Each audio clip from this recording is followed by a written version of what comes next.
ಎಲ್ರಿಗೂ ನಮಸ್ಕಾರ. ಮತ್ತೊಮ್ಮೆ ನನ್ನ ಹೆಸರು ಶಂಕರ್ ಅಂತ. ಸೊ ಇವತ್ತು ವಿಶೇಷವಾಗಿ ಒಂದೆರಡು ಮಾತಾಡೋಕ್ಕಂತ ಬಂದಿದ್ದೀನಿ. ಸೊ ಹೀಗಾಗಿ ನಮ್ಮ ದೇಶದಲ್ಲಿ ನಡೀತಕ್ಕಂಥ ಪ್ರಾಡಕ್ಟ್ ಬಗ್ಗೆ ಇವತ್ತು ವಿಶೇಷವಾಗಿ ಅದರ ಬಗ್ಗೆ ನಾನು ಒಂದೆರಡು ಮಾತಾಡಬೇಕಂತ. ಸೊ ಇವತ್ತು ಒಂದು ಸಣ್ಣದೊಂದು ಎಲ್ರಿಗೂ ಎಲ್ಲ ಸಮುದಾಯದ ಗುರು ಹಿರಿಯರಿಗೆ ನಾನೊಂದು ಮನವಿ ಮಾಡ್ಕೋತಾ ಇದ್ದೀನಿ. ಸೊ ಹೀಗಾಗಿ ಇವತ್ತಿನ ಪ್ರಾಡಕ್ಟ್ ಬಗ್ಗೆ ಒಂದೆರಡು ಮಾತಾಡಬೇಕಂತ ನನ್ನೊಂದು ಮನ ಆಸೆ. ಸೊ ಹೀಗಾಗಿ ತುಂಬಾ ಅದೊಂದು ಡೆಲ್ಲಿಲಿ ಆಗಿರ್ತಕ್ಕಂಥದ್ದು ತುಂಬಾ ಒಂದು ಅನ್ಯಾಯ ಅಂತ ಹೇಳ್ಬೋದು. ಸೊ ಹೀಗಾಗಿ ಎಲ್ರಿಗೊಂದು ಅವಕಾಶ ಸಿಗಬೇಕಲ್ವ, ಪ್ರತಿಯೊಬ್ಬರಿಗೂ ಒಂದು ಸಮಾನತೆ, ಪ್ರತಿಯೊಬ್ಬರಿಗೂ ಅವಕಾಶಗಳು ಸಿಗಬೇಕಾಗ್ತದೆ. ಸೊ ಹೀಗಾಗಿ ಪ್ರತಿನಿತ್ಯ ನಾವು ಕಾಯಕ ಮಾಡಿದಾಗೆ ನಮಗೆ ಹೊಟ್ಟೆ ತುಂಬೋದು. ಸೊ ಹೀಗಾಗಿ ಎಲ್ರಿಗೊಂದು ಮನವಿ, ಬಡವ್ರ ಮಕ್ಕಳು ಬೆಳಿಬೇಕಂತಕ್ಕಂಥದ್ದು ನಮ್ಮದು ಒಂದು ಗುರಿ.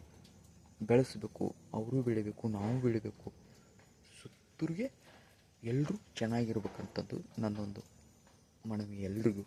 ಸೊ ಇವತ್ತಿನ ವಿಶೇಷವಾಗಿ ಮೀಡಿಯಾದವ್ರಿಗೆ ನಾನು ರಿಕ್ವೆಸ್ಟ್ ಮಾಡ್ಕೋತಾ ಇದ್ದೀನಿ. ಸೊ ಹೀಗಾಗಿ ತಮ್ಮ ಸ್ವಂತಕ್ಕೆ ಬಳಸ್ಕೊಂಡು ಪಾಪ ಬಡವ್ರ ಮಕ್ಕಳನ್ನು ಮೂಲೆಗೊತ್ತಿ ಆ ಲಾಭದಾಯಕ ತಗೊಳ್ತಕ್ಕಂಥ ಎಲ್ಲ ಮೀಡಿಯಾದವರಿಗೂ ನಾನೊಂದು ರಿಕ್ವೆಸ್ಟು, ಬೆಳೆಸಬೇಕು, ನೀವು ಬೆಳಿಬೇಕು. ಪಾಪ ಎಲ್ಲೋ ಕೂತ್ಕೊಂಡು ಏನೋ ಮಾಡಿಕೊಂಡು ಕ್ರಿಯೇಟ್ ಮಾಡಿಕೊಂಡು ಮಾಡೋದಂತೂ ಮಾಡಿಕೊಡ್ದು.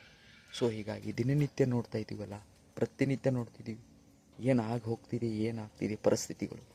ಹೀಗಾಗಿ ಎಲ್ಲ ಮೀಡಿಯಾದವ್ರಿಗೂ ನಾನೊಂದು ರಿಕ್ವೆಸ್ಟು, ಸೊ ಬೆಳೆಸಬೇಕು, ನೀವು ಬೆಳಿಬೇಕು. ಹೀಗಾಗಿ ಎಲ್ರಿಗೊಂದು ಸಮಾನತೆ ಅವಕಾಶಗಳು ಸಿಗಬೇಕು. ಹೀಗಾಗಿ ಎಲ್ರಿಗೂ ರಿಕ್ವೆಸ್ಟ್ ಮಾಡ್ಕೋದು, ಎಲ್ಲ ಸಮುದಾಯದ ವರ್ಗದವರಿಗೂ ಗುರು ಹಿರಿಯರಿಗೂ ನಾನೊಂದು ಇವತ್ತಿನ ವಿಶೇಷವಾಗಿ ರಿಕ್ವೆಸ್ಟ್ ಮಾಡ್ಕೋತಾ ಇದ್ದೀನಿ.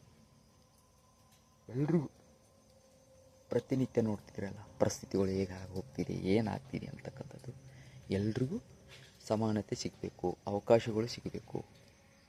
ಡೆಲ್ಲಿಯಲ್ಲಿ ಆಗಿರ್ತಕ್ಕಂಥದ್ದು ಅನ್ಯಾಯ ಪರಿಸ್ಥಿತಿಗಳು ನೋಡಿ ಹೇಗೆ ಹೋಗ್ತಿದೆ ಅಂತಕ್ಕಂಥದ್ದು, ಪರಿಸ್ಥಿತಿಗಳು ಹೇಗೆ ಹೋಗ್ತಿದೆ. ಎಲ್ರಿಗೂ ಸಮಾನತೆ ಅವಕಾಶಗಳು ಸಿಗಬೇಕು. ಪಾಪ ಎಷ್ಟೋ ಬಡ ಕುಟುಂಬಗಳಿವೆ, ಏನಾಗಿ ಹೋಗ್ತಿದೆ ಪರಿಸ್ಥಿತಿಗಳು. ಎಲ್ರಿಗೂ ಅಂಥವ್ರಿಗೆಲ್ಲ ಅವಕಾಶಗಳು ಸಿಗಬೇಕು. ಏನಾಗಿ ಹೋಗ್ತಿದೆ ದಯವಿಟ್ಟು ಇದೊಂದು ಅರ್ಥ ಮಾಡ್ಕೊಳ್ರಿ ಮೀಡಿಯಾದವರು. ಎಷ್ಟು ಪರಿಸ್ಥಿತಿ ನೋಡಿ ಡೆಲ್ಲಿಯಲ್ಲಿ ಆಗಿರ್ತಕ್ಕಂಥದ್ದು, ಎಷ್ಟು ಪರಿಸ್ಥಿತಿ ಹದಿಗೆಟ್ಟು ಹೋಗ್ತಿದೆ. ಎಲ್ರಿಗೂ ಒಂದು ಸಮಾನತೆ ಅವಕಾಶಗಳು ಸಿಗಬೇಕು, ಎಲ್ಲರೂ ಬಡವ್ರ ಮಕ್ಕಳು ಬೆಳಿಬೇಕು.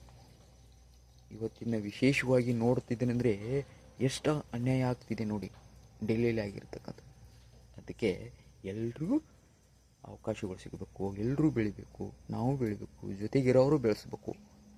ಹೀಗಾಗಿ ಇನ್ನೊಮ್ಮೆ ಮತ್ತೊಮ್ಮೆ ನಮಸ್ಕಾರ, ಧನ್ಯವಾದಗಳು.